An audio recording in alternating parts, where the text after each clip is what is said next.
Where the North has its honor and the South its chivalry, the Iron Islands has its strength.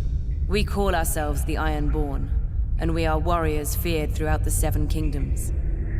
Or so we used to be. Unlike their mainland cousins, the first men of the Iron Islands never bowed to the old gods.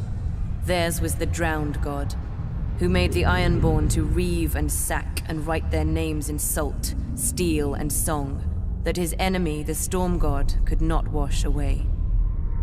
We raised our kings from our own ranks, and used beaten foes as thralls to work our mines and farm our land.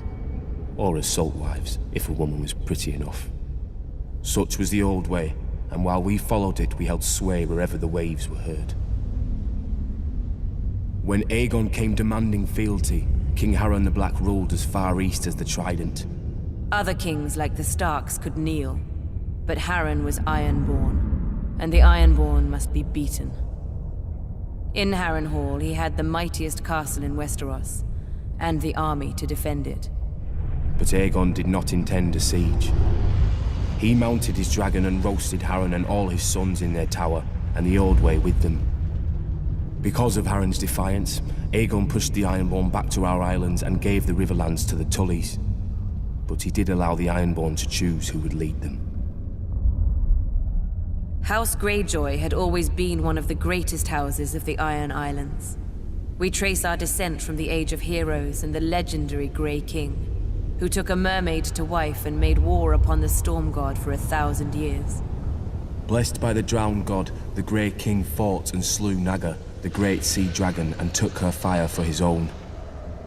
This history made our ancestor Vicon Greyjoy the natural choice to lead the Ironborn after Aegon's conquest. For 300 years, House Greyjoy ruled the Ironborn. We styled ourselves Lord of the Iron Islands, King of Salt and Rock, Son of the Sea Wind, Lord Reaper of Pike. In truth, we were thralls. Our people still chanted, "What is dead may never die." But the Old Way had died.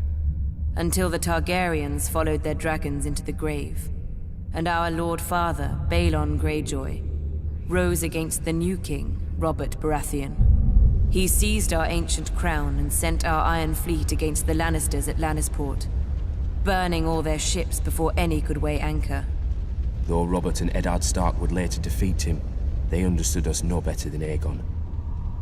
The Greyjoy sigil is the Kraken. What it grasped once, it will never surrender.